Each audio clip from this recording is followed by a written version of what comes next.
The alien ship was dying around Dongwu. Warning lights flashed red everywhere he looked.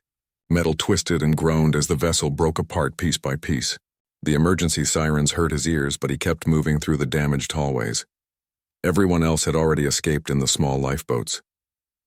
Dongwu was the only person left on the ship.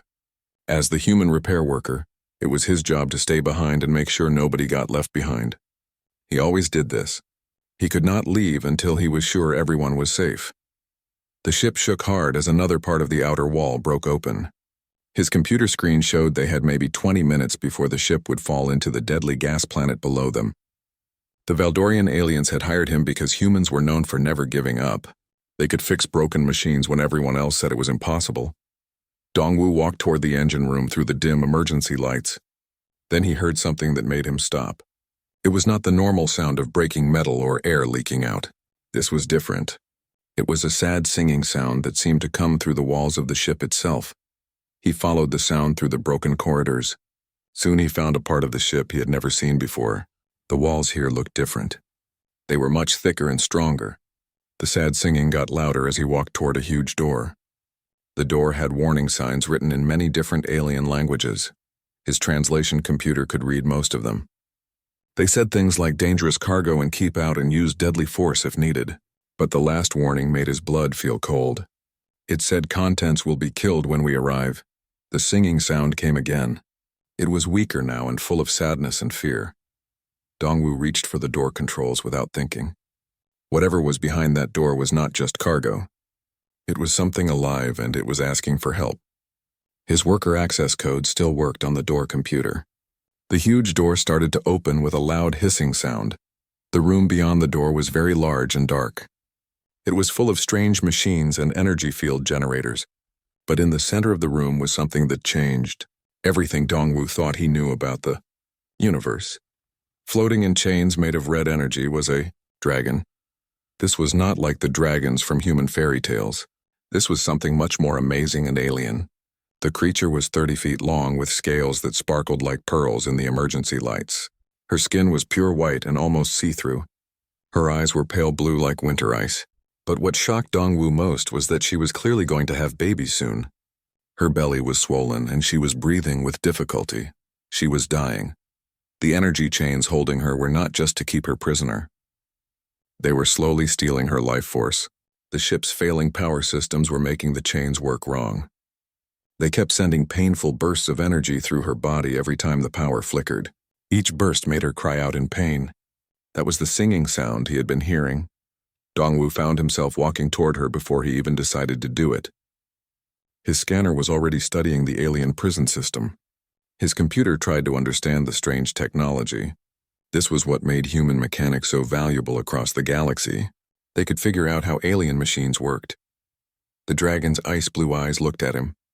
For a moment, everything seemed to stop. There was intelligence in those eyes that was ancient and vast. But there was also desperation and hope. She was not just an animal. She was a thinking person, and she was asking for help. The ship was falling apart around them. Pieces of the ceiling started to fall down. Sparks flew from broken electrical systems. The air was getting thin as the life support systems failed. But Dongwu could not look away from those pale blue eyes. He had seen many aliens in his years as a space mechanic. He had worked with creatures that looked like giant insects and others that were made of living crystal. But he had never seen anything like this dragon. She was beautiful and terrible at the same time. Even chained and dying, she had a presence that made him feel small. The energy chains pulsed brighter and the dragon screamed. It was not just a sound, but something that went straight into his mind. He could feel her pain as if it was his own. The chains were not just hurting her body. They were attacking her very soul. Dongwu looked at his scanner readings. The prison system was incredibly complex. It had been built by people who really understood how to cause suffering. The chains were designed to keep the dragon alive while slowly draining everything that made her who she was. It was torture disguised as containment. His hands moved to the control panel. He did not know if he could free her. He did not even know if he should try. For all he knew, she might be dangerous. Maybe there was a good reason she was chained up like this. But then she looked at him again and he saw something in her eyes that he recognized. It was the same look he had seen in the mirror when he was a child, and his family's house was burning down. It was the look of someone who knew they were going to die but still hoped someone might save them. The ship shook again and more pieces of the ceiling fell down. His computer announced that they now had only 15 minutes before the ship would be destroyed completely. If he was going to do something, he had to do it now. Dongwu placed his hands on the alien control panel and began to work. He did not know what would happen next. He did not know if freeing this dragon was the right thing to do. But he knew he could not just walk away and let her die like this. Nobody deserved to die alone and in pain. Not even a dragon chained in the dark. The countdown continued. 14 minutes left. 13. 12. And Dongwu worked as fast as he could to save them both. Dongwu studied the prison system holding the dragon. His scanner showed him how terrible and complex it really was. The energy chains were not just keeping her trapped. They were slowly stealing her life force to power some kind of weapon system. The more he learned about it, the angrier he became. This was not just keeping a prisoner. This was torture designed to steal the dragon's power for war. The ship shook hard as another piece of the outer wall broke away. The dragon's chains flashed with dangerous energy and she cried out in pain. The sound made all the metal around them ring like bells. Dongwu could see that each energy burst was making her weaker. With the ship's power systems failing, the bursts were getting stronger and happening more often. He wiped sweat from his face and kept working. The dragon was watching him with those strange ice-blue eyes. Even though she was in terrible pain, she seemed to be studying him just as carefully as he was studying her prison. When he stopped for a moment to rest, she made a soft sound. It was not the cry of pain, but something that sounded almost like she was trying to talk to him. Dongwu looked up at her. Her eyes were full of intelligence and something that might have been hope. He wished he could understand what she was trying to say to him. The ship's computer announced they had less than 10 minutes before total failure. Dongwu ignored the countdown and focused on the chains. Each one needed a different way to break it. Some needed their power cut off. Others had to be physically broken. One particularly difficult chain required him to trick the computer into thinking the dragon was already dead. Human repair training had always taught him to be creative and adaptable. While other alien species built perfect specialized tools for specific jobs, humans had a gift for taking existing systems and making them do things their builders never planned. Dongwu began changing the ship's power systems using his portable cutting tool to physically change the ship's wiring. The prison system had many backup systems and safety locks, all designed to prevent exactly what he was trying to do. But whoever built it had not expected a human mechanic with a toolkit and nothing left to lose. The first chain shut down with a shower of sparks and a sound like breaking glass.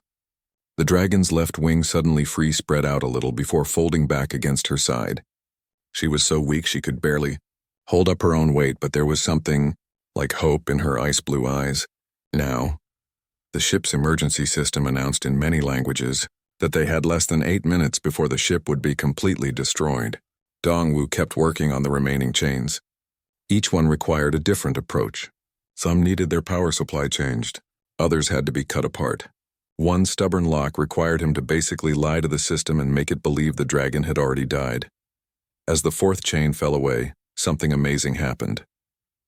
The dragon spoke not with words but directly into his mind. It felt like having someone else's thoughts suddenly appear in his head, but it was gentle and warm instead of frightening. Her voice in his mind was clearly female, ancient beyond measure, but filled with wonder. She asked him why he was helping her. She said her kind and his kind had never met before this dark ship. Dongwu almost dropped his tools in shock but kept working on the fifth chain. He told her out loud that it was the right thing to do. He said nobody should die alone. The dragon's mental voice carried amazement. She said he was risking his own life for a stranger. She said this was not the way of most species. She asked what he was called. He told her his name was Dongwu as he finally freed the fifth chain. 2 more to go and less than 6 minutes remaining. The dragon repeated his name in her mind voice, and somehow hearing his name that way made it sound like something special. She told him her name was Baekryung. She said she carried within her the next generation of her people. The aliens had been trying to steal their fire to make weapons of war. The 6th chain came free just as the ship's gravity machines finally stopped working completely. Dongwu found himself floating in the chamber held down only by his magnetic boots. Pieces of equipment and debris drifted around them like a deadly cloud. He pulled himself hand over hand along the last chain to reach its control system. This one was different from the others. It was more complex with many layers of security. His scanner showed it was connected directly to the ship's main power core. Beck Ryung's mental voice was urgent now. She warned him that the last chain was a trap. If he freed it wrong, it would cause the power core to explode. The aliens had built it to make sure she would die if anyone tried to rescue her. 4 minutes left. Dongwu stared at the final lock. Sweat formed on his forehead even though the ship's air systems were failing. Around him, the chamber groaned as the vessel's structure began to break under the huge pressure of the gas planet's atmosphere. He could feel Baek Ryung's presence in his mind now like a warm, steady flame. She was somehow sharing her strength with him. His vision became clearer. His hands became steadier. The complex alien controls seemed almost easy to understand with her help. The trap was cleverly designed. It required him to shut down 13 different smaller systems in exactly the right order, while keeping power flowing to the ship's failing life support. If he made one mistake, they would both be vaporized instantly. Working in zero gravity while the ship fell apart around them, Dongwu traced every wire in the final prison system. His hands moved with perfect precision, knowing that one wrong connection would kill them both. Baek Ryung's mental presence guided him, showing him things about the alien technology that his scanners could not detect. 2 minutes left. 1 minute. 30 seconds. The last chain fell away with a sound like breaking starlight. Suddenly, the chamber filled with something that made the air itself sing. Baek Ryung rose from the platform where she had been chained. Her white scales now glowed with an inner fire that had nothing to do with the ship's failing. Emergency lights, she told him to hold tight, and her mental voice now carried music that seemed to make reality itself vibrate. Dongwu barely had time to grab onto one of her horns before the universe folded around them. The feeling of traveling through space with Baek Ryung was like nothing Dongwu had ever experienced. It was like being turned inside out while existing in many places at once, for a moment that seemed to last forever. He could see through the dragon's eyes and understand how she saw the universe. Through her perception, he learned that space and time were much more flexible than human science had ever known. The dying ship fell away beneath them, becoming first a tiny dot of light and then nothing at all as they moved, through layers of reality that had no names in any language. When the strange sensation ended, they were floating in open space far from the deadly gas planet. Around them stretched a view of stars unlike anything Dongwu had ever seen. There were colorful gas clouds that pulsed with living light and cosmic events that seemed to respond to their presence. In the distance, he could see structures that were clearly built by someone, but they were bigger than anything in human space. Baek Ryung's mental voice now carried something that sounded like music. She welcomed him to the true galaxy. She said this was the one his people had not yet learned to see.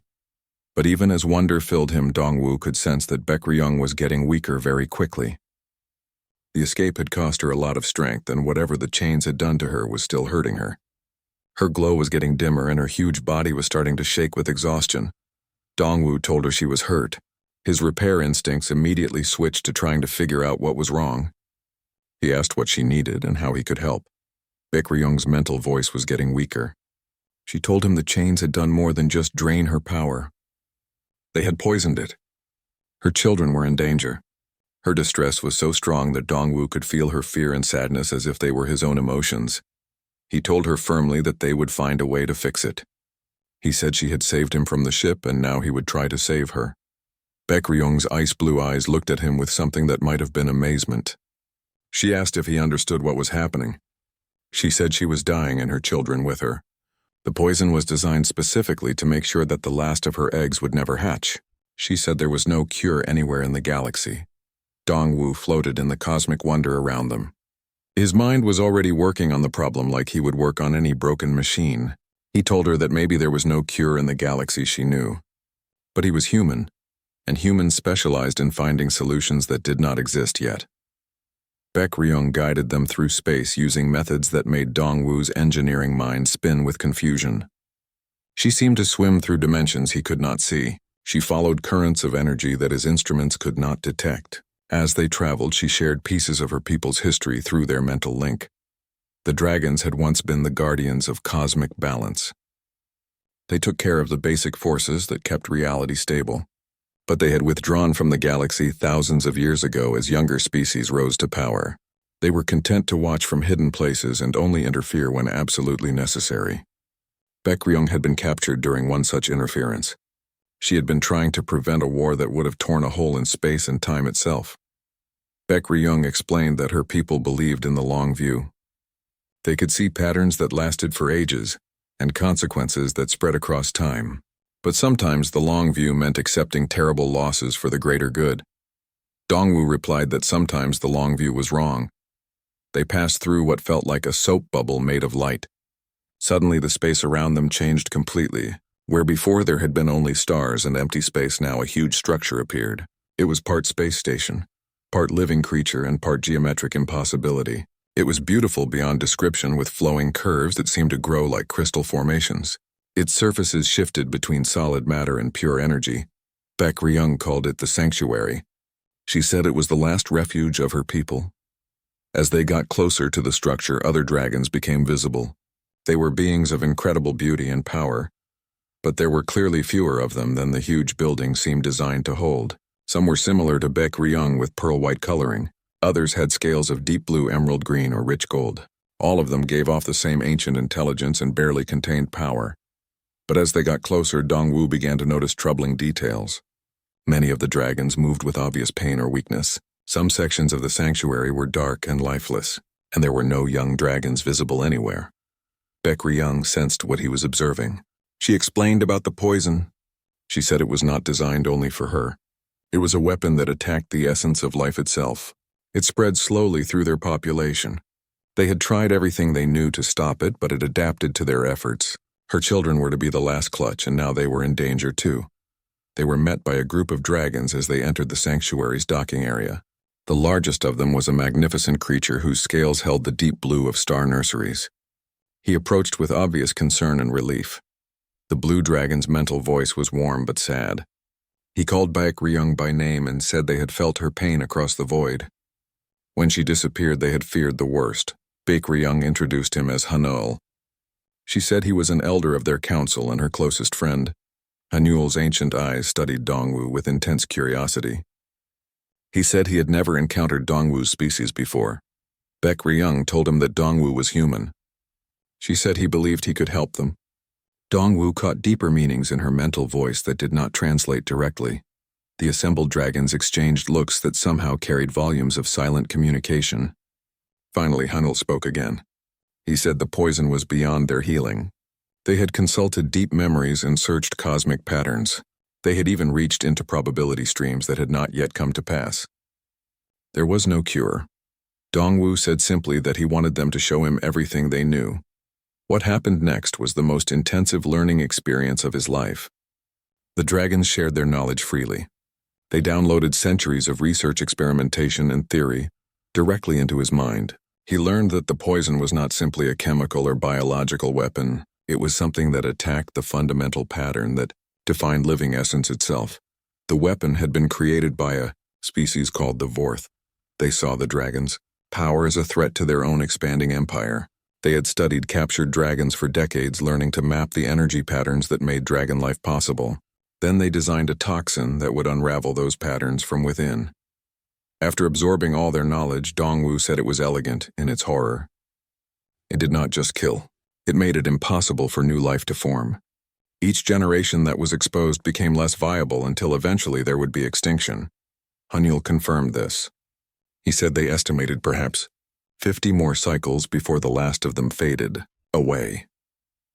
Dongwoo floated in the sanctuary's central chamber, surrounded by beings whose power and knowledge was greater than anything in human space. Yet they had accepted defeat with ancient resignation. Around him, crystal displays showed how the poison spread through their population. Probability calculations all led to the same inevitable conclusion. But as he studied the data, his human mind began to see patterns the dragons had missed. Not because they lacked intelligence, but because they thought in fundamentally different ways. He said slowly that they had been trying to cure the poison. Hanul replied that of course they had. What else would one do? Dongwoo said they should fight fire with fire. His excitement grew as the solution began to form in his mind. He said they should not try to cure the poison. Instead, they should give it what it wanted, then turn its own mechanisms against it. The assembled dragons stared at him in confusion.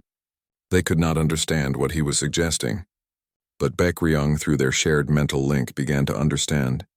She whispered that it was impossible. The risk was too great.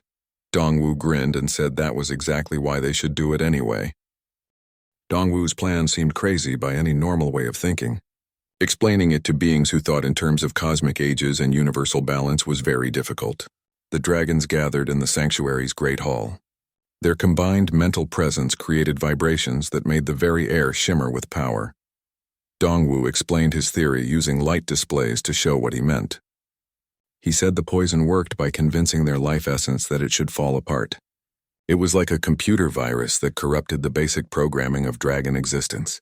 They had been trying to repair the corruption, but that was fighting the symptom, not the cause.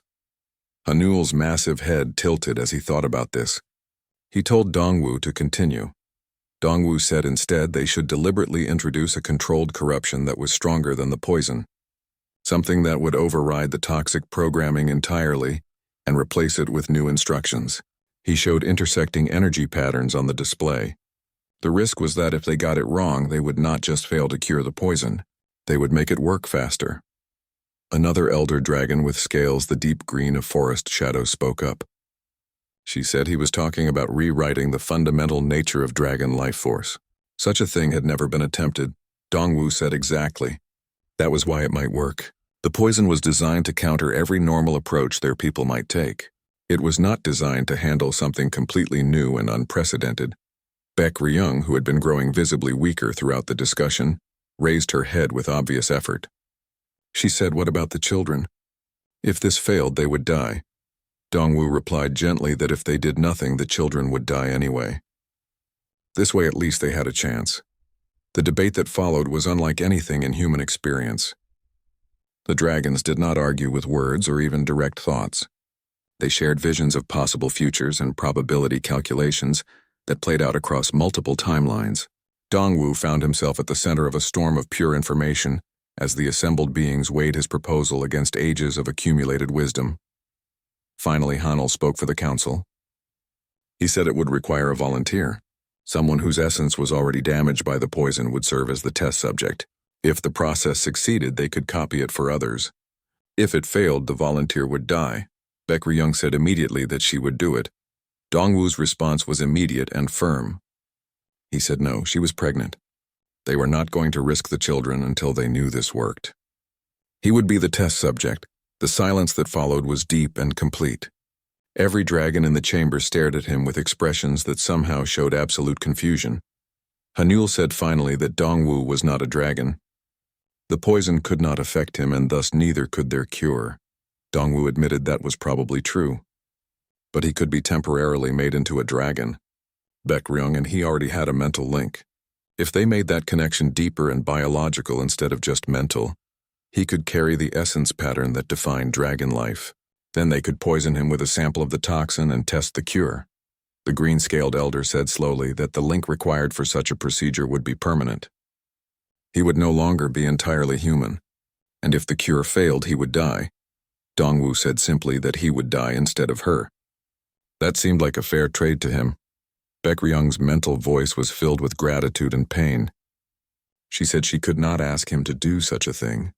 Dongwu interrupted her. He said she was not asking. He was volunteering. Besides, he grinned. He had always wondered what it would be like to breathe fire. The preparation took 3 days by human time, though time flowed strangely within the sanctuary. Dongwu found himself at the center of elaborate ceremonies that were part medical procedure, part mystical ritual, and part advanced physics experiment. The dragons wove patterns of energy around him that slowly began to change his fundamental nature. The process was unlike anything he could have imagined. He felt his consciousness expanding beyond the boundaries of his human form. He touched vast networks of information and sensation that spanned the galaxy. Through Baekryung's strengthening link, he began to see the universe as dragons did, not as empty space dotted with matter, but as a living tapestry of energy and intention. Hanul announced that the binding was complete as the final energy pattern settled into place around Dongwu's transformed form. He looked down at himself and gasped. His skin now held a faint glow, and he could feel new organs within his body that served purposes human anatomy had never required. Baekryung asked how he felt. Dongwoo replied that he felt different. He paused as he realized he had answered through their mental link without thinking about it. He said he still felt like himself. Still human, just more than he had been before. Now came the dangerous part. A sample of the poison carefully contained within multiple layers of shielding was brought to the chamber. Even through the protective barriers, Dongwoo could sense its evil presence. It felt like chaos given form, a force that existed only to unmake the patterns that defined life. Hanul said this was the last chance to reconsider. Dongwoo replied that they should cure some dragons. He allowed the poison to enter his transformed system. The effect was immediate and horrible. He felt the toxin spreading through his changed biology. It sought out the dragon essence patterns and began to unravel them with ruthless efficiency. Pain unlike anything he had ever experienced tore through his consciousness as fundamental aspects of his being began to dissolve. He gasped the word now, and the dragons activated the cure. The chamber filled with light as competing forces waged war within Dongwoo's cellular structure. The cure was fighting the poison directly. It tried to overwrite the poison's destructive programming with new instructions. But the toxin was adapting. It was evolving its approach in real time. The Green Elder said while monitoring the energy readings that it was not working. The poison was too aggressive. Through the haze of pain, Dongwoo had a sudden inspiration. He managed to say they should add chaos. Hanul asked what he meant. Dongwoo said to add random variables. The poison adapted to patterns, but it could not adapt to pure randomness. They should feed the cure random noise from human neural patterns. Make it unpredictable. It was a desperate gamble, but the dragons did what he asked. Suddenly, the cure became something unprecedented. It was a hybrid of dragon healing and human unpredictability. The poison, which was designed to counter every known form of biological defense, found itself facing something it had no programming to handle. The war within Dongwoo's cells turned in their favor. The toxin, overwhelmed by contradictory inputs and random variables, began to collapse, and in its place something entirely new took root. It was a form of life essence that was both dragon and human, stable and chaotic, ancient wisdom and impossible hope. Hanul breathed that it worked. His mental voice was filled with wonder. The poison was gone. Dongwoo opened eyes that now held flecks of golden fire. He asked how they could scale it up for all the dragons. Word of the successful cure spread through the sanctuary like wildfire. Dragons who had accepted that they would die began to hope for the first time in centuries. But making the cure work for everyone proved more complex than simply copying the process. Hanul explained the problem as they studied the energy patterns involved. He said each dragon's essence pattern was unique. They could not simply apply Dongwoo's exact cure to others. It had to be customized for each individual dragon. Dongwoo, still adapting to his transformed state, found that his hybrid nature gave him insights that pure dragons could not achieve. He could see the poison's mechanisms with human analytical thinking, while understanding the dragon essence patterns it attacked. More importantly, he could introduce the random elements that made the cure effective. He realized they needed a template, something that could learn each dragon's specific pattern and generate appropriate countermeasures. The solution came from an unexpected source. Baekryung, despite her weakening condition, had been studying the mental link she shared with Dongwoo. The connection that had enabled his transformation could potentially be copied. This would allow him to form temporary bonds with other dragons and customize the cure for each individual. But she warned him about the risk. Each link would change him further. His human essence was already stretched thin. Too many connections might cause him to lose himself entirely. Dongwoo asked how many dragons they were talking about. Hanul replied solemnly that 347 still lived. Dongwoo was quiet for a long moment. He calculated odds and considered alternatives. Finally, he looked up at the assembled dragons with determination that surprised even himself. He said they better get started. The process they developed was exhausting for everyone involved. Dongwoo would form a mental link with each poison dragon. He would analyze their specific essence pattern and then guide the hybrid cure to adapt appropriately. Each treatment took hours and left him drained. The dragons experienced their own transformations as the cure rewrote fundamental aspects of their being. But it worked. One by one, the ancient poison was driven from dragon systems. It was replaced by something stronger and more resilient. The cured dragons found themselves changed. Not diminished but enhanced in ways they were still discovering. They kept all their power and knowledge while gaining new flexibility and adaptability. Kyungmin was the 15th dragon treated. He was a young adult whose golden scales had been dulled by the poison's influence. When the cure took hold, his natural brightness returned stronger than ever. He could suddenly see possibilities that had been hidden before. Through their temporary link, he told Dongwu it was like seeing color for the first time. The universe had so many more dimensions than he had known. As the treatments continued, Dongwu began to understand the true scope of what they were accomplishing. The cure was not just removing poison. It was creating a new form of dragon existence that combined ancient wisdom with unprecedented innovation. The dragons were becoming something their species had never been before, but the process was taking its toll on him. Each new link stretched his consciousness thinner. He could feel aspects of his human identity becoming fragmentary and distant. By the time they reached the 200th treatment, he was existing more as a bridge between realities than as a distinct individual. After a particularly difficult session, with an elder whose essence patterns had been severely corrupted, Baek Ryung urged him to rest. She said the remaining dragons could wait. Dongwu replied no, though his voice now carried harmonics that had not been there originally. Every day they delayed was another day the poison spread through the ones they had not treated yet. They had to finish this. Hanyul had been monitoring the changes in Dongwu throughout the process, and his concerns were growing. He told him privately that he was becoming something unprecedented. Neither fully human nor dragon, but a synthesis of both. They did not know what this would mean for his long-term stability. Dongwu admitted honestly that he had stopped worrying about long-term stability when he decided to cure an incurable poison with impossible methods. Right now, all that mattered was saving their people. The final treatments were the most challenging. The remaining dragons included several elders whose essence patterns were so complex that understanding them required Dongwu to expand his consciousness to dangerous limits. But each success brought them closer to something that had seemed impossible just weeks earlier. The complete elimination of the poison that had threatened dragon extinction. When the last dragon was cured, the celebration that erupted throughout the sanctuary was visible from space. Ancient beings who had forgotten how to experience joy rediscovered emotions they thought lost forever. The community that had been slowly dying began to plan for a future that suddenly held infinite possibilities. But for Dongwu, the moment of triumph was also one of profound uncertainty. He could feel the changes within himself stabilizing into something permanent and unprecedented. He was no longer the human mechanic who had stumbled onto a dying ship. But he was not a dragon either. He was something entirely new. He asked Baek Ryung what he was now as they floated together in the sanctuary's observation deck. Around them, other dragons celebrated their newfound freedom from the poison. She replied that he was hope-given form. He was the bridge between what was and what could be, and her mental voice carried a warmth that made his transformed heart skip. He was the father of the future. It took a moment for her meaning to sink in. When it did, Dongwu turned to stare at her with eyes that now held both human wonder and dragon depth. He said the children. Baek Ryung confirmed they were no longer just hers.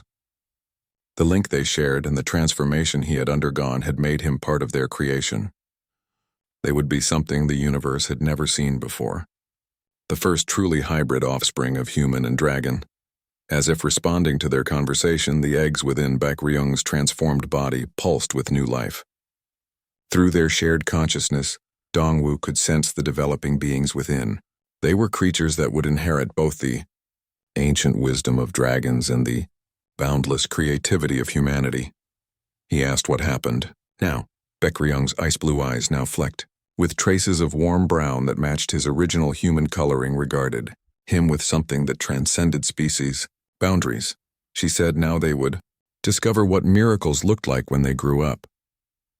6 months after the last dragon was cured, the sanctuary had become something completely different from its former state. Where once there had been quiet acceptance of death and slow decay, now there was busy activity and vibrant life. The cured dragons, enhanced by their hybrid essence, had begun exploring possibilities that their purely dragon predecessors had never considered. Kyungmin had become the first dragon engineer. He combined ancient knowledge of cosmic forces with human-inspired innovation to create technologies that seemed like magic even to his own people. His projects included faster-than-light communication networks that used quantum entanglement principles learned from dragon consciousness studies.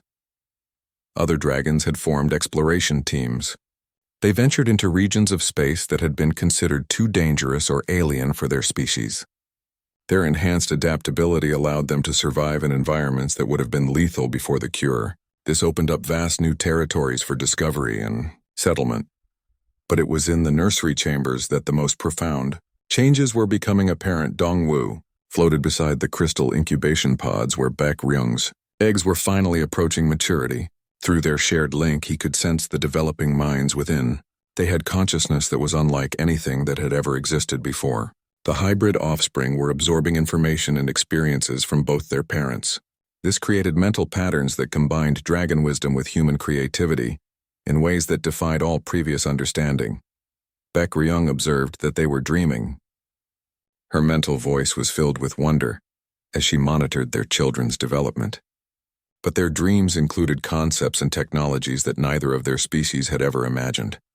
Through the translucent shells, they could see the young creatures stirring. They had inherited the basic dragon form, but showed clear signs of their mixed heritage. Their scales held patterns that shifted and changed like living art. Their eyes showed depths that seemed to contain entire universes. When they moved, reality seemed to bend slightly around them. Dongwu reported that Hanul said the probability streams were going chaotic around them.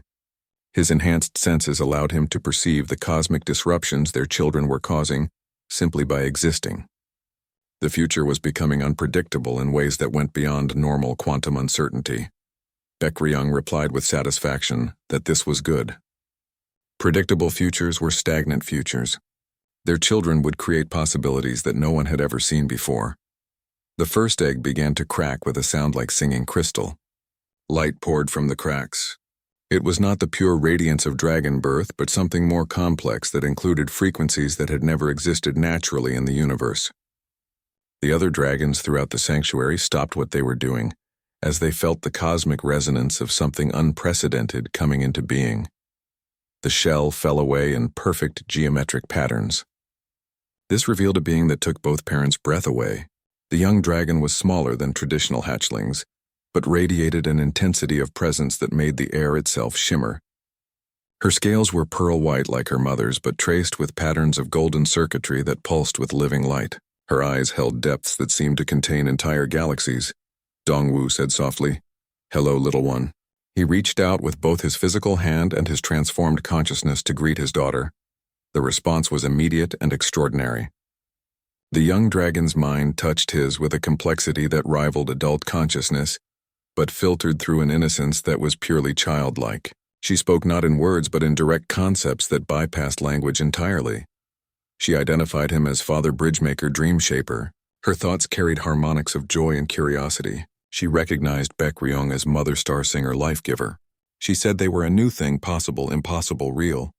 The other eggs began to crack in rapid succession. Soon the nursery was filled with 5 hybrid dragonlings. Each was unique, but all shared the same unprecedented combination of abilities. They could manipulate matter at the quantum level through pure intention. They could perceive probability streams and select preferred outcomes. Most remarkably, they could bridge different layers of reality in ways that made their parents' dimensional travel seem primitive. Dongwu asked what they should call them as he watched the younglings explore their environment with fearless enthusiasm. Baek Ryung replied they should call them by their true names, names that reflected what they were becoming. The largest of the dragonlings who had emerged first looked up at her parents with eyes that held ancient wisdom despite her youth. When she spoke, her mental voice carried authority that made even the elder dragons pay attention. She announced that they were the bridge-born, born to connect what was separated, to heal what was broken, to make possible what was deemed impossible. She said she was so young, the first of the new way. Her siblings introduced themselves in turn: Minjun the Reality Shaper, Hyunwoo the Starwalker, Bo-Ram the Pattern Weaver, Sujin the Possibility Maker. Each name carried depths of meaning that reflected not just identity but destinies. The days passed, it became clear that the hybrid children were not simply enhanced dragons or evolved humans, but something entirely new. They learned at impossible speeds. They did not just accumulate knowledge but understood the fundamental principles that governed existence itself. Within weeks, they were contributing to the sanctuary's research projects with insights that their elders found revolutionary, but perhaps most remarkably, they retained the essential qualities that made both species special. From their dragon heritage came wisdom, power, and connection to cosmic forces. From their human side came creativity, adaptability, and the stubborn refusal to accept limitations. Hanul observed as he watched. So young casually manipulate gravitational fields to create a new type of propulsion system that they were going to change everything. Not just dragon society or human civilization, but the fundamental nature of reality itself. Dongwu, now fully stabilized in his unique hybrid state, nodded agreement. His transformation had cost him his purely human identity, but it had given him something far more precious. The ability to be part of something that had never existed before, and to help create a future that neither species could have achieved alone. Baek Ryung mused as they watched their children play games that involved folding space-time into origami patterns that the Vorth who created the poison thought they were ensuring dragon extinction. Instead, they had forced the dragons to evolve beyond anything they could have become naturally. Dongwu replied with a grin that now showed teeth that could cut diamond. That was the thing about humans. They had this habit of turning disasters into opportunities. It was probably their most dangerous trait. As if summoned by their conversation, So Young appeared beside them. She moved through space-time with the casual ease that her siblings had already begun to display. She said to her mother-father, bridge that they had been exploring. The deep patterns, and they had found something wonderful. Her young voice carried harmonics that made nearby stars pulse in. Sympathy, Baek Ryung asked what they had discovered. So Young replied with excitement, that made local gravity fluctuate, that they had found the other worlds where thinking beings lived. So many different forms of consciousness all trapped in single ways of being. But they could help them. They could show them how to bridge their limitations, how to become more than they ever imagined possible. Dongwu felt a familiar spark of inspiration. It was the same feeling he had when first hearing Baek Ryung's cries for help on the dying ship, but this time the scale was unimaginably larger. He said they wanted to help other species evolve. All 5 children replied in unison, causing reality to shimmer around them with their combined mental presence. Yes, they were the bridge-born. It was what they were made for, as Dongwu looked at his impossible children and their mother surrounded by dragons who had been reborn into something greater than they had ever been. He realized that the universe was about to experience the most profound transformation in its history. And it had all started with a human mechanic who refused to let someone die alone. Sometimes, he reflected, the most important moments came disguised as simple choices. Help or walk away, fight or accept defeat, hope or despair. He was very glad he had chosen hope. In the distance, reality continued to reshape itself around the presence of beings who existed to make the impossible possible. The age of the bridge-born had begun, and the universe would never be the same. The 5 hybrid children grew with incredible speed, but not just in size. Their understanding of existence itself expanded daily. So Young had become their unofficial leader, though all 5 siblings shared decision-making through their linked consciousness. They could communicate at the speed of thought and often acted as a single entity with 5 bodies. Within their first year, they had revolutionized every aspect of life in the sanctuary. Minjun created new forms of matter that existed in multiple dimensions simultaneously. Hyunwoo developed transportation methods that made conventional faster-than-light travel look like walking. Boram wove energy patterns that could heal any injury or illness instantly. Sujin made probability itself malleable, allowing them to select the most favorable outcomes from infinite possibilities. But it was So Young who made the discovery that would change everything. She came to her parents one day with excitement radiating from her very being. Local space-time rippled around her as her emotions affected reality itself. She'd been exploring the deep structure of the universe and found something amazing. She told them about the network. It was a vast web of connections that linked every thinking being in the galaxy. Most species could only perceive tiny fragments of it, but the bridge-born could see it clearly. Through the network, they could reach any consciousness anywhere and share knowledge, experiences, and even forms of existence itself. Dongwu felt that familiar spark of recognition, the same feeling he had experienced when he first heard Baekryung crying for help. But now, instead of one dragon in danger, he was seeing billions of beings trapped in the limitations of their single species. He asked his daughter what she wanted to do about it. All 5 children responded together, their mental voices harmonizing in ways that made the walls of the sanctuary sing. They wanted to help. They wanted to show every species in the galaxy how to become more than they were. How to bridge the gaps between different forms of consciousness and create something greater than any one species could achieve alone. Baekryung asked if they understood the scope of what they were suggesting. There were thousands of species spread across millions of worlds. Each had their own cultures, beliefs, and ways of thinking. Many would be afraid of change. Others might see the hybrid children as threats. So Young replied with wisdom that seemed impossible in someone so young. She said fear came from not understanding. The Bridgeborn would not force change on anyone. They would simply offer it to those who were ready. They would be teachers and guides, not conquerors. Over the following months, the hybrid children began reaching out through the network. They made contact with scientists, philosophers, and visionaries from hundreds of different species. They shared knowledge about the fundamental nature of consciousness and reality. They demonstrated how beings from different species could link their minds temporarily to solve problems neither could handle alone. The response was mixed. Some species embraced the new possibilities with enthusiasm. The crystalline collective discovered they could merge their hive mind temporarily with individual-minded species, creating hybrid consciousnesses that retained the benefits of both approaches. The energy dancers learned to share their experience of existing as pure thought with corporeal beings who had never imagined such freedom, but there was also resistance. The Vorth, who had created the original poison, saw the growing network of cooperation as a threat to their empire. They began developing new weapons designed specifically to disrupt the mental links the Bridgeborn were creating. Other conservative species feared losing their identity in the growing web of interconnected consciousness. They closed their borders and refused all contact with the hybrid children or their followers. The first major crisis came when the Vorth launched a coordinated attack on 3 worlds that had joined the growing network. Their new weapons could sever the mental links violently, causing severe psychological damage to anyone connected at the time. The Bridgeborn felt the pain of every severed connection, as if it were their own. For the first time in their short lives, they experienced something approaching despair. The network that they had worked so hard to build was being torn apart by those who feared change. Dongwu found his children gathered in the sanctuary's central chamber, their usually bright presence dimmed by sadness and uncertainty. They asked him what they should do. Violence seemed wrong, but allowing the attacks to continue would doom countless beings to isolation and suffering. He thought for a long moment about the lessons his own journey had taught him.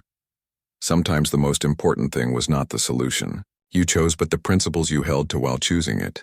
He told them about his decision to save Baekryung even when it seemed impossible. He explained that humans had learned long ago that the choice to help someone in need was always right, regardless of the risks involved. The Bridgeborn had the power to force their vision on the galaxy, but that would make them no different from the Vorth. Instead, they should focus on protecting those who wanted to join the network, while respecting the choice of those who did not. So Young listened carefully, then asked how they could protect the network without using force against their attackers. The solution came from an unexpected source. Kyungmin, who had become the foremost expert on hybrid technology, suggested they create a new type of defensive system. Instead of weapons that destroyed, they would build shields that transformed. When the Vorth attacked with consciousness-disrupting weapons, the shields would absorb that energy and convert it into something that strengthened the network instead. The first test came just days later, when a Vorth fleet attacked a world populated by the singing crystals who had recently joined the network. As the enemy weapons fired, their destructive energy was caught by the new shields and transformed into harmonizing frequencies that actually strengthened the connections between crystal consciousness and their new allies. The attack backfired spectacularly. Instead of severing the network, the Vorth weapons made it stronger. Word of this impossible defense spread quickly through both the network and the galaxy at large. More species began to approach the Bridge-born, requesting information about joining the growing community of consciousness. They offered not conquest but cooperation, not uniformity but unity and diversity. As Dongwu watched his children work to build bridges between species that had been isolated for millennia, he realized that his choice to save one dragon had ultimately led to the transformation of the entire galaxy. The universe was becoming something new, a place where consciousness itself was the fundamental force that connected all things. The Bridge-born continued their work tirelessly, reaching out to new species and strengthening the bonds between those already connected. They had become something unprecedented in galactic history, not rulers or conquerors but facilitators of evolution itself. And in quiet moments between the grand work of galactic transformation, Dongwu would remember the moment when he first heard Baekryung's cry for help. That simple choice to help a stranger had set in motion events that would reshape reality itself. Sometimes he mused to himself the most important decisions were made, not with grand plans or careful calculations, but with simple human compassion. The willingness to reach out to someone in need regardless of the cost or consequences. The universe was vast and full of wonders beyond imagination, but the greatest wonder of all was that a single act of kindness could echo across space and time, creating ripples that would never end. The age of the Bridge-born had begun, and everything was possible.